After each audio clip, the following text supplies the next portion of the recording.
मेरा नाम अनाया है। लोग मुझे हमेशा कहते थे, तुम बहुत प्रैक्टिकल हो, बहुत कंट्रोल्ड। और सच कहूं तो मैं थी भी। मेरी जिंदगी में सब कुछ प्लान था। करियर, पैसे, टाइम, गोल्स, सब। बस एक चीज अनप्लान्ड थी, दिल।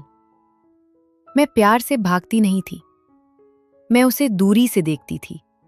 क्योंकि मैंने हमेशा सोचा था, प्यार इंसान को कमजोर बना देता है, और मैं कमजोर नहीं होना चाहती थी। फिर वो मेरी जिंदगी में आया, विवान। हमारी पहली मुलाकात किसी फिल्मी सीन जैसी नहीं थी। न बारिश, न स्लो मोशन, न म्यूजिक। बस ऑफिस की लाइब्रेरी में एक ही किताब के लिए बढ़े हुए दो हाथ। हम दोनों एक सेकंड के लिए रुके, फिर वो मुस्कुराया। आप ले लीजिए। उसकी आवाज में अजीब सी गर्माहट थी। मैंने कहा, नहीं, आप पढ़ लीजिए पहले। और पता नहीं क्यों, उस दिन के बाद वो अक्सर उसी लाइब्रेरी में मिलने लगा। धीरे धीरे किताबों से बातें शुरू हुईं, फिर कॉफी, फिर लंच, फिर शाम की वॉक। और मुझे एहसास हुआ, वो मुझे इम्प्रेस करने की कोशिश नहीं करता था, वो बस मेरे साथ होता था। एक शाम उसने पूछा, तुम हमेशा इतनी गार्डेड क्यों रहती हो?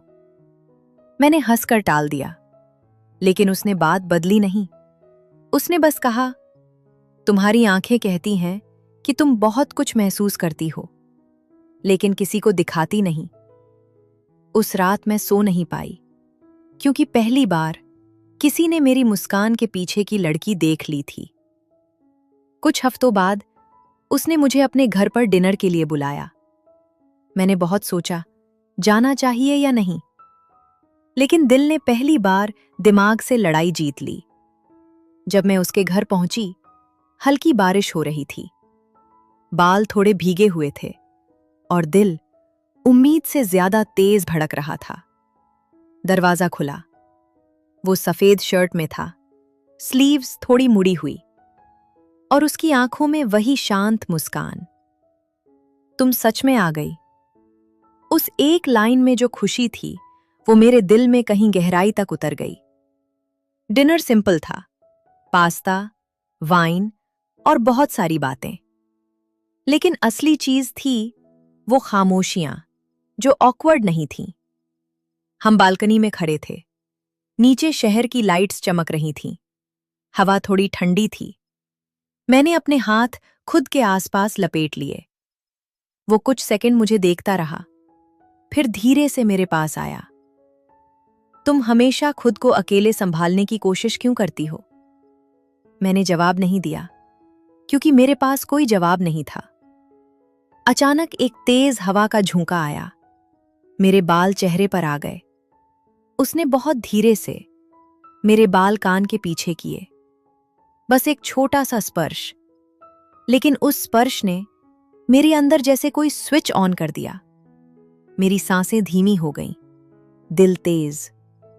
हम बहुत पास खड़े थे, इतने पास कि मुझे उसकी सांसों की गर्माहट महसूस हो रही थी। उसने धीरे से पूछा, क्या मैं तुम्हें हग कर सकता हूं? उसने पूछा, और यही बात मुझे सबसे ज्यादा छू गई। मैंने बस हल्का सा सिर हिला दिया। उसने मुझे अपनी बाहों में लिया, और उस पल मैंने पहली बार महसूस किया कि किसी की बाहों में होना कैसा होता है। वो हग अलग था, ना जल्दी, ना हिचकिचाहट, बस स्टेडी, वार्म, सेफ। मुझे लगा जैसे मेरे अंदर की सारी दीवारें धीरे धीरे पिघल रही हैं। मैंने अपना चेहरा उसके सीने पर रख दिया। उसकी हार्ट बीट सुनाई दे रही थी, और अजीब बात यह थी, वो मेरी हार्ट बीट से मैच कर रही थी। उसने फुसफुसाकर कहा, तुम्हें पता है, स्ट्रांग लोग भी कभी कभी सहारे के लायक होते हैं। मेरी आंखें बंद हो गईं, क्योंकि उस पल मैं स्ट्रांग नहीं बनना चाहती थी, मैं बस महसूस करना चाहती थी। उसने बहुत धीरे से मेरा चेहरा ऊपर उठाया। हमारी आंखें मिली। और इस बार मैंने नजरें नहीं हटाईं। उसकी उंगलियां मेरे गाल पर थीं और मेरे अंदर एक गर्म लहर दौड़ गई। जब उसने मुझे पहली बार किस किया तो दुनिया रुक नहीं गई, लेकिन मेरे अंदर सब कुछ बदल गया। वो किस धीमा था, हेजिटेंट, पूछता हुआ, और शायद इसी वजह से इतना गहरा। मैंने उसकी शर्ट पकड़ ली और पहली बार मैंने खुद को रोकना बंद कर दिया। उस रात हम बस सोफे पर बैठे रहे, कंधे से कंधा लगाए, उंगलियां एक दूसरे में उलझी हुईं, और मुझे एहसास हुआ इंटीमेसी हमेशा शब्दों या पलों से नहीं बनती। कभी कभी वो बस मौजूदगी से बनती है। आज भी मैं वही प्रैक्टिकल लड़की हूं, बस फर्क इतना है, अब मेरे पास कोई है जिसके सामने मैं कंट्रोल छोड़ सकती हूं। और सच कहूं, मैंने उस रात प्यार नहीं पाया था, मैंने खुद को पहली बार महसूस करने दिया था।